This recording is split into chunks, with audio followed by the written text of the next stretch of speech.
Ya, perkenalkan, nama saya Wawan atau bisa disebut Wawe. Saya akan menceritakan asal-usul batik tiga negeri yang bermula pada abad ke-19. Keberadaannya yang sangat unik karena namanya mencirikan beberapa interpretas mengenai asal-usul kain tiga negeri. Di antara yang kisah lisan mengenai tempat pembuatan kain tiga negeri di masa lalu yang melibatkan Lasem, Pekalongan, dan Solo. Kisah tiga warna yaitu merah merupakan warna khas Cina Lasem, biru adalah warna indigo kesukaan bangsa Belanda di Pekalongan, dan coklat soga yang mempresentasikan kearifan budaya Jawa. Ya permisa, ada cerita mengenai perusahaan batik tiga negeri Chuan Gyeok yang mengawali produksinya pada tahun 1910 di Solo. Kerangka buketan merahnya dibuat di Lasem selama 3 generasi. Butuh waktu 3 bulan sejak kain dikirim ke Lasem dan kembali ke Solo.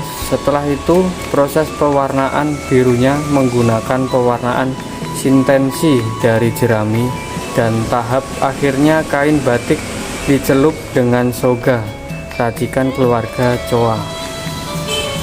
Proses pembuatan blanko merah di Lasem memerlukan waktu 3 bulan. Proses akhirnya di Solo memerlukan waktu 5 bulan. Jadi total pembuatan batik ini menghabiskan sekitar 8 bulan.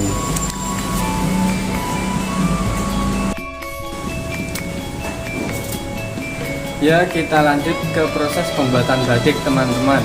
Ada 29 proses pembuatan batik tiga negeri. Yang pertama ada proses nyuweti atau merobek bahan untuk kain panjang dan sarung. Kedua ada proses dirahi, mencuci agar kanji pabrik dan kain luruh dengan direndam dan diinjak-injak.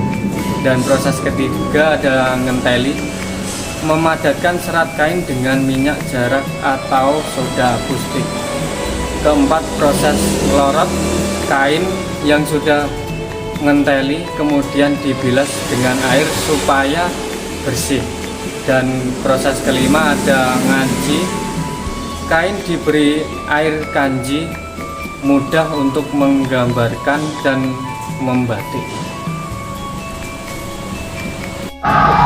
Dan keenam ada proses mebe, yaitu adalah kain yang sudah dikanji kemudian siap untuk dijemur.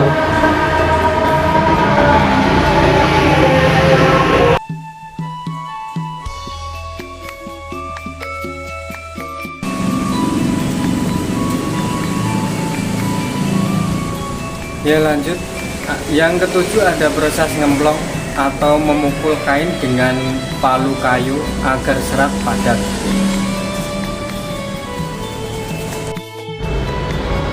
Proses ke-8 adalah proses nyipati, yaitu kain digambar garis-garis untuk kerangka. Yang ke-9 ada proses mola, yaitu melukis kerangka buketan utama dengan pensil di atas kain. Proses yang ke-10 adalah ngiseni, yaitu melukis rangkaian bunga atau kupu-kupu dengan pensil di atas kain. 11 adalah ngerusi, yaitu membatik pada kain belakang dari sisi utama. Proses yang ke-12 adalah ngambang atau melangkung, yaitu pencelupan kain ke warna merah getih pitik khas Lasem.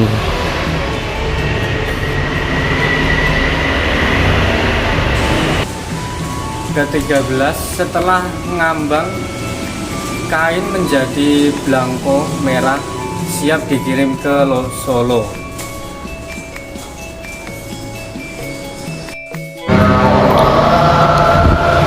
Dan proses ke-14 ada klengkreng, yaitu memberi elemen di sisi muka utama kain.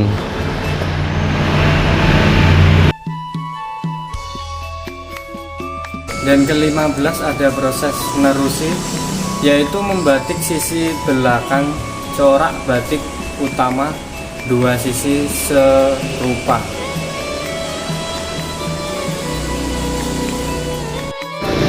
Proses yang ke-16 adalah ukel sodok latar, yaitu adalah memberi warna putih di balik corak ukel sodok sebagian sisinya. Dan lanjut ke proses 17 nutul, yaitu bagian ukel diberi motif tutul yang nantinya diberikan berwarna putih. Proses ke-18 adalah proses nemboi, yaitu penutupan area warna merah dengan malam. Ke-19 ada proses bironi atau medel, yaitu pencelupan kain ke racikan warna biru, indigo atau nila. Proses ke-20 adalah proses girahi, yaitu mencuci kain dengan air soda krepik lalu dijemur. Dan di proses 21 ada proses nemboi, warna biru ditutup dengan malam. Proses yang kedua adalah nyoga, yaitu pencelupan kain ke soga atau diberi warna coklat soga, yang dilakukan di Solo. Dan proses 23 ada di proses melorot, meluruhkan malam dengan air mendidih sekitar 100 derajat Celcius.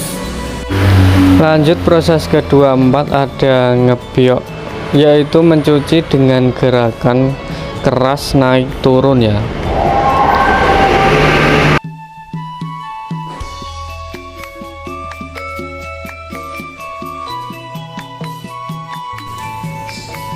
Dan di proses 25 ada di proses girahi lagi.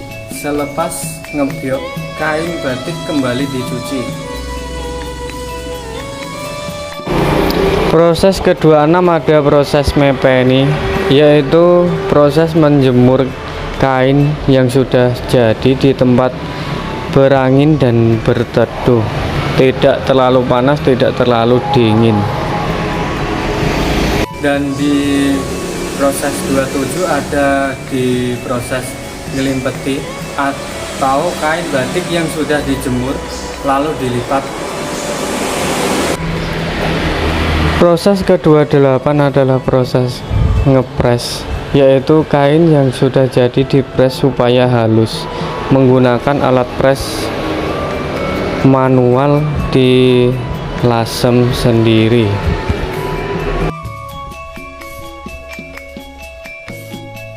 Proses 29 adalah proses siap dipasarkan atau barang sudah siap dijual.